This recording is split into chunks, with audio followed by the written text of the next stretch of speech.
അനിയുടെയും അനാമികയുടെയും വിവാഹത്തിന് വേണ്ടിയിട്ട് താലി പണിയാൻ വേണ്ടിയിട്ട് പരമ്പരാഗതമായിട്ടുള്ള ഒരു മാലയുണ്ട് കേട്ടോ. അപ്പോൾ ആ ഒരു മാല ആ ഒരു മാല ഉരുക്കി വേണം താലി പണിയിക്കാനെന്നാണ് ആ വീടിന്റെ ഒരു ഇത്. അങ്ങനെ ആ മാല മുത്തശ്ശി എടുത്തിട്ട് നയനയുടെ കയ്യിൽ കൊടുത്തിട്ട് പറയാണ്, മോളെ ഇത് പൂജാമുറിൽ കൊണ്ട് വെക്കണം. അങ്ങനെ നമുക്ക് ഉച്ചയ്ക്ക് ശേഷം പൂജയൊക്കെ ചെയ്തതിന് ശേഷം ഇത് തട്ടാൻ്റെ കൊടുത്തിട്ട് താലിമാല മാംഗല്യം പണിയിക്കണമെന്ന് പറയുന്നുണ്ട്. നയനയാണെങ്കിലും ശരി അമ്മയെന്നും പറഞ്ഞിട്ട് ആ ഒരു മാല മേടിച്ചുകൊണ്ടായി താലത്തിൽ വെക്കുന്നുണ്ട്. അങ്ങനെയുള്ള പ്രാർത്ഥിച്ചിട്ട് അവിടെ നിന്ന് പോകുന്നുണ്ട്. ഇതേ സമയത്ത് തന്നെ ജലജ ആലേക്കാണ് ഇതെന്തായാലും അമ്മയ്ക്കിട്ടും മക്കൾക്കിട്ടും നല്ലൊരു പണി കൊടുക്കാനുള്ള അവസരമാണെന്ന് അവൾ മനസ്സിൽ കരുതുന്നുണ്ട്. ഈ സമയത്ത് നവീനെ നോക്കാൻ വേണ്ടി കനകം ആ വീട്ടിലൊന്ന് നിൽപ്പുണ്ട് കേട്ടോ. ആ ഒരു സമയത്താണ് ഈ സംഭവം ഉണ്ടാക്കുന്നത്. അങ്ങനെ ജലജ പതിയെ ആരും കാണാതെ ആ മാല ഇവിടെ നിന്ന് അടിച്ചു മാറ്റിക്കൊണ്ട് നേരെ മുറിയിലേക്ക് പോകുന്നുണ്ട്. അവിടെ പോയിട്ട് കനകത്തിന്റെ ബാഗിനുള്ളിൽ ഈ ഒരു മാല ഒളിപ്പിച്ചു വെക്കാണ്. എന്നിട്ട് അബിയെ വിളിച്ചിട്ട് പറയുന്നുണ്ട്, എടാ ഇന്നത്തോടെ കനകത്തിന്റെ മക്കളുടെയും കാര്യം പോക്ക എന്ന് പറയുന്നു. എന്താ അമ്മേ എന്താ കാര്യം ചോദിക്കുമ്പോൾ അതൊക്കെയുണ്ട്, നീ കണ്ടോ ഇന്നിവിടെ കനകത്തിനെ കള്ളിയാക്കി മുദ്ര കുത്തി ഇവിടെ നടിച്ചിറക്കാൻ പോവാണെന്ന് പറയുമ്പോൾ എന്തോ അമ്മ പ്ലാൻ ചെയ്തിട്ടുണ്ടെന്ന് മനസ്സിലായി. എന്നാൽ അമ്മയുടെ പണി പക്കായിരിക്കും എന്ന് പറയുന്നുണ്ട്. എങ്ങനെയെങ്കിലും അവളുമാരിവിടെ ഇറക്കിയാൽ മതി എന്ന് പറയാൻ കേട്ടോ. ഈ സമയത്ത് നവ്യയും നയനയും നല്ല കൂട്ടായിരിക്കും, കനകവും അതുപോലെ തന്നെ നല്ല കൂട്ടായിരിക്കും. മൂന്നുപേരും ഒറ്റക്കെട്ടാണ് അനന്തപുരിയിൽ നിൽക്കുന്നത്. അങ്ങനെ ഇവള് കൊണ്ടുപോയിട്ട് ഈ മാല കൊണ്ട് ഒളിപ്പിച്ച് വെച്ചിട്ട് ഒന്നും അറിയാത്ത പോലെ ഹാളിലേക്ക് പോകുന്നുണ്ട്. അങ്ങനെ മുത്തച്ഛൻ നയനോട് പറയാണ്, മോളെ പൂജക്കുള്ള സമയമായി, നമുക്ക് പോയി പൂജ ചെയ്യാമെന്നും പറഞ്ഞിട്ട് എല്ലാവരെയും വിളിച്ചുകൊണ്ട് പൂജ ചെയ്യാൻ വേണ്ടി പൂജാമുറിലേക്ക് പോകുന്നുണ്ട്. അവിടെ ചെന്ന് നോക്കുമ്പോൾ താലത്തില് മാല കാണുന്നില്ല. മുത്തശ്ശി ചോദിക്കുകയാണ്, അല്ല നയനെ താളത്തിൽ നിന്ന് മാല എവിടെയും ചോദിക്കുമ്പോൾ, അയ്യോ മുത്തശ്ശി ഞാൻ ഇവിടെ തന്നെയാണ് മാല വെച്ചത്. മുത്തശ്ശി പറഞ്ഞപ്പോൾ തന്നെ ഞാൻ മാല കൊണ്ട് ഇവിടെ വെച്ചിട്ട് നേരെ പോയതാണെന്ന് പറയുന്നുണ്ട്. എന്നിട്ട് മാല എവിടെ മോളെയും ചോദിക്കുമ്പോൾ, അയ്യോ മുത്തശ്ശി എനിക്ക് അറിയില്ല എന്ന് പറഞ്ഞിട്ട് കരയുന്നുണ്ട്. അപ്പോഴേക്കും ആദർശ് പറയാണ്, അവിടെ എവിടെയെങ്കിലും കാണും, നീ മറന്നു വെച്ചതായിരിക്കും, തപ്പി നോക്കുമെന്നും പറഞ്ഞിട്ട് ആ പൂജാമുറി ആകെ എല്ലാവരും തപ്പി നോക്കാണ്. അപ്പോഴേക്കും ജലജ വന്നിട്ട് പറയാണ്, ഇത് എന്തൊരു അശുഭമാ, എല്ലാ കാര്യവും ഇങ്ങനെ അശുഭമായിട്ടാണ് നടക്കുന്നത്, എവിടെയൊക്കെ എന്തൊക്കെ ചെയ്തിട്ടുണ്ടോ എല്ലാത്തിലും ഓരോ തടസ്സങ്ങളാ എന്നൊക്കെ പറയുന്നുണ്ട്. മുത്തശ്ശൻ പറയാണ്, ജലജ നീ എന്തിനാ ഇങ്ങനെയൊക്കെ പറയുന്നത്? ജലജ പറയുന്നുണ്ട്, അച്ഛാ ഞാൻ എന്താ തെറ്റായിട്ട് പറഞ്ഞത്, ഞാൻ ഉള്ള കാര്യം തന്നെയല്ലേ പറഞ്ഞേ, എന്തൊക്കെ തടസ്സങ്ങൾ ഓരോ സമയത്ത് ഉണ്ടാവുമെന്ന് ചോദിക്കുന്നുണ്ട്. നീ മിണ്ടരുത് എന്ന് പറയാണ്. എന്തായാലും നമുക്ക് എല്ലായിടത്തും തപ്പി നോക്കാന്ന് പറഞ്ഞിട്ട് എല്ലാവരും പൂജാമുറിയും ഹാളും എല്ലാ സ്ഥലവും തപ്പി നോക്കുന്നുണ്ട് കേട്ടോ. എന്നാൽ അത് എവിടെയും കാണുന്നില്ല. അപ്പോഴേക്കും ജലജ പറയാണ്, നമുക്ക് എല്ലാവരും മുറി കൂടി ചെക്ക് ചെയ്ത് നോക്കാന്ന് പറയുമ്പോഴേക്കും മുത്തശ്ശി ചോദിക്കുകയാണ്, എന്താ ജലജ നീ പറഞ്ഞത്, എല്ലാവരും മുറി ചെക്ക് ചെയ്യാനോ? മുത്തശ്ശി പറയാണ്, ഈ മാംഗല്യത്താലി ആയതുകൊണ്ടാണ് പ്രശ്നം, അതല്ലാത്ത സ്വർണ്ണാണെങ്കിൽ പോട്ടെ വെക്കാരെന്ന് മുത്തശ്ശി പറയാണ്. എങ്ങനെയെങ്കിലും തപ്പി കണ്ടുപിടിക്കണം എന്ന് പറയുന്നുണ്ട് കേട്ടോ. അപ്പോഴേക്കും ജലജ പറയാണ്, നമ്മുടെ വീട്ടിലുള്ള ആരും തന്നെ സ്വർണ്ണം എടുക്കാനൊന്നും പോകുന്നില്ല, കാരണം എല്ലാവരും ഇഷ്ടംപോലെ സ്വർണ്ണം എല്ലാവരും കബടത്തിന് ഇരിപ്പുണ്ട് എന്ന് പറയുന്നുണ്ട്.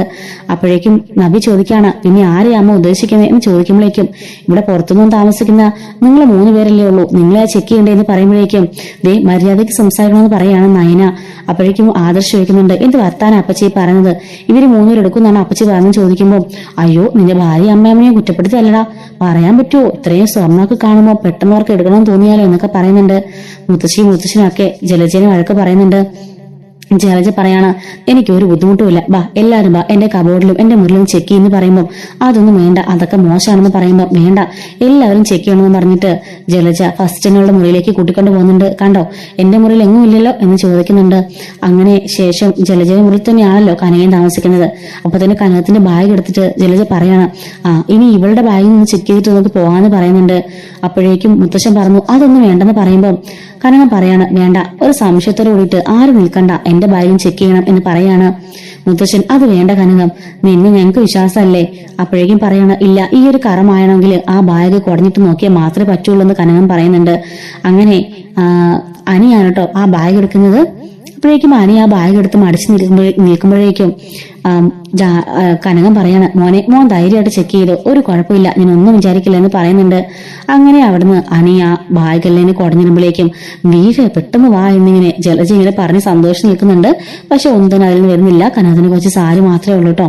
അപ്പോഴേക്കും ഇപ്പൊ എല്ലാവർക്കും സന്തോഷമായില്ലെന്ന് ചോദിക്കുകയാണ് കനകം. നവ്യ പറയാണ്, ഞാൻ അപ്പോഴേ പറഞ്ഞതാ, എന്റെ അമ്മേനെ ആവശ്യമില്ല സംശയിച്ചില്ലെന്നൊക്കെ പറഞ്ഞ് നവ്യ ബഹളം വെക്കുന്നുണ്ട്. അങ്ങനെ മുത്തശ്ശൻ പറയാണ്, ബാ എല്ലാവർക്കും ബാക്കി എവിടെയെങ്കിലും പോയി തപ്പാന്നും പറഞ്ഞിട്ട് എല്ലാവരും താഴേക്ക് പോയി തപ്പുന്നുണ്ട്. ഇതേ സമയത്ത് തന്നെ ജലജ മുറിയിൽ നിന്നിട്ട്, ഈശ്വര ഞാൻ ഈ ബാഗിൽ തന്നെയാണല്ലോ വെച്ചത്, എവിടെ പോയെന്ന് പറഞ്ഞ് ബാഗ് വീണ്ടും കുടയുന്നുണ്ട്. അപ്പോഴേക്കും അങ്ങോട്ട് നയന നവ്യം വന്നിട്ട് നവ്യ ചോദിക്കുകയാണ്, എന്താ വെച്ചെടുത്ത് കാണുന്നില്ലെന്ന് ചോദിക്കുന്നുണ്ട്. അപ്പോഴേക്കും ജലജ ഒന്ന് ഞെട്ടിപ്പോവാണ്. എന്ത് വെച്ചെടുത്ത്? അല്ല, നിങ്ങൾ എന്റെ അമ്മയെ കളിയാക്കാൻ വേണ്ടിയിട്ട് മാല കൊണ്ട് എന്റെ അമ്മയുടെ ബാഗ് വെച്ചിരുന്നല്ലോ, അത് കണ്ടോന്നാ ചോദിച്ചെന്ന് പറയുന്നുണ്ട്. ഞാൻ ആരുടെ ബാഗിൽ നിന്നും കൊണ്ട് വെച്ചിട്ടില്ല. അപ്പോഴേക്കും നവ്യ പറയുന്നുണ്ട്, ആണോ? അങ്ങനെയാണെങ്കിൽ അതിന് തെളിവ് എന്റെ കയ്യിലുണ്ട്. ഞാനേ എല്ലാ കാര്യങ്ങളും ഫോണിൽ ഷൂട്ട് ചെയ്ത് വെച്ചിട്ടുണ്ട്. നിങ്ങൾ പൂജാമുറിയിൽ പോയിട്ട് മാല എടുക്കുന്നതും അവിടെ തിരികെ വന്നിട്ട് എന്റെ അമ്മയുടെ ഫോണിൽ എന്റെ അമ്മയുടെ ബാഗില് മാല വെക്കുന്നതും എന്ന് പറയുന്നുണ്ട്. അപ്പോഴേക്കും എന്തിട്ട് ജലജ സമ്മതിക്കുന്നില്ല കേട്ടോ. നവ്യ പറയണ, ശരി നിങ്ങൾ സമ്മതിക്കണ്ട, ഞാൻ ഇപ്പൊ തന്നെ ഈ ഫോൺ കൊണ്ടുപോയിട്ട് മുത്തശ്ശനൊക്കെ കാണിച്ചിട്ടെന്ന് പറയുമ്പോ അയ്യോ വേണ്ടെന്ന് പറയുന്നുണ്ട്. അപ്പോഴേക്കും നയന ഇതൊന്നും അറിഞ്ഞിട്ടുണ്ടായിരുന്നില്ല കേട്ടോ. നയന, ആണോ ചേച്ചിയുടെ കയ്യിൽ തെളിവുണ്ടെന്ന് ചോദിക്കുമ്പോൾ ഇല്ലടി, ഇവരുടെ അടുത്തൊക്കെ ഇങ്ങനെ എറിഞ്ഞു മേടിച്ചാലേ പറ്റുള്ളൂ എന്ന് പറയുന്നുണ്ട്. അങ്ങനെ നിങ്ങൾ കള്ളിയാ, നിങ്ങൾ മോഷ്ടിച്ചവളാ, നാണമില്ല നിങ്ങൾക്ക്, ഇത്രയും വലിയ വീട്ടിൽ നിന്ന് മോഷ്ടിക്കാന്നൊക്കെ നയനെ ചോദിക്കുമ്പോഴേക്കും നയനയുടെ മേലെ അടിക്കാൻ വേണ്ടിട്ട് ജലജ കൈയൊങ്ങുന്നുണ്ട്.